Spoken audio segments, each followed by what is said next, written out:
Judges 20. Then all Israel from Dan to Beersheba and from the land of Gilead came together as one and assembled before the Lord in Mizpah. The leaders of all the people of the tribes of Israel took their places in the assembly of God's people, 400,000 men armed with swords. The Benjamites heard that the Israelites had gone up to Mizpah. Then the Israelites said, "Tell us how this awful thing happened."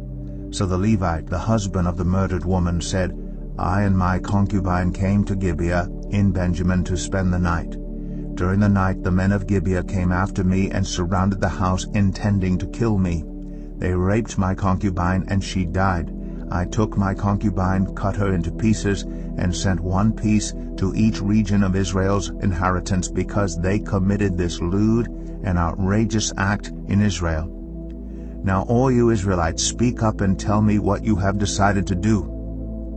All the men rose up together as one, saying, "None of us will go home. No, not one of us will return to his house.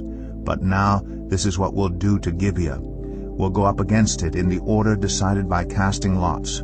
We'll take 10 men out of every 100 from all the tribes of Israel, and 100 from 1,000, and 1,000 from 10,000 to get provisions for the army.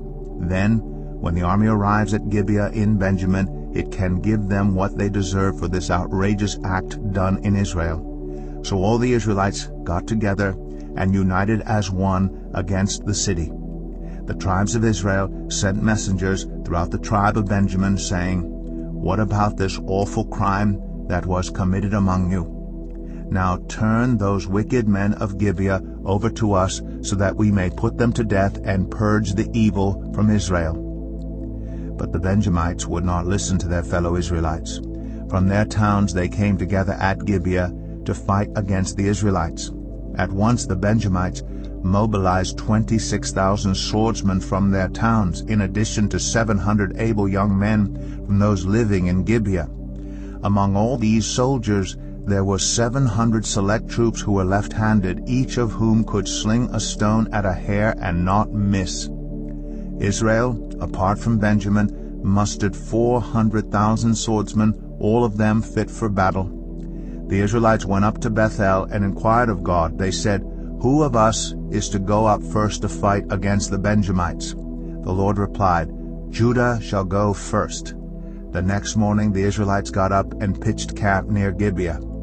The Israelites went out to fight the Benjamites and took up battle positions against them at Gibeah. The Benjamites came out of Gibeah and cut down 22,000 Israelites on the battlefield that day. But the Israelites encouraged one another and again took up their positions where they had stationed themselves the first day. The Israelites went up and wept before the Lord until evening, and they inquired of the Lord. They said, "Shall we go up again to fight against the Benjamites, our fellow Israelites?" The Lord answered, "Go up against them." Then the Israelites drew near to Benjamin the second day. This time when the Benjamites came out from Gibeah to oppose them, they cut down another 18,000 Israelites, all of them armed with swords. Then all the Israelites, the whole army, went up to Bethel, and there they sat weeping before the Lord. They fasted that day until evening and presented burnt offerings and fellowship offerings to the Lord. And the Israelites inquired of the Lord. In those days the ark of the covenant of God was there, with Phinehas son of Eleazar the son of Aaron ministering before it. They asked, "Shall we go up again to fight against the Benjamites, our fellow Israelites, or not?" The Lord responded, "Go, for tomorrow I will give them into your hands." Then Israel set an ambush around Gibeah. They went up against the Benjamites on the third day and took up positions against Gibeah as they had done before. The Benjamites came out to meet them and were drawn away from the city. They began to inflict casualties on the Israelites as before, so that about 30 men fell in the open field and on the roads, the one leading to Bethel and the other to Gibeah. While the Benjamites were saying, "We are defeating them as before," the Israelites were saying, "Let's retreat and draw them away from the city to the roads." All the men of Israel moved from their places and took up positions at Baal Tamar, and the Israelite ambush charged out of its place on the west of Gibeah. Then 10,000 of Israel's able young men made a frontal attack on Gibeah.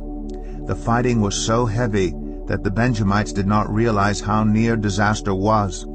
The Lord defeated Benjamin before Israel, and on that day the Israelites struck down 25,100 Benjamites, all armed with swords.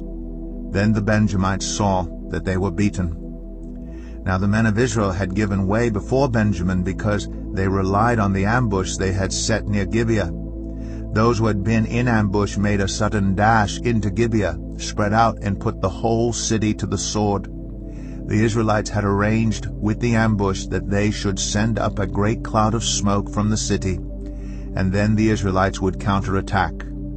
The Benjamites had begun to inflict casualties on the Israelites, about 30, and they said, "We are defeating them as in the first battle."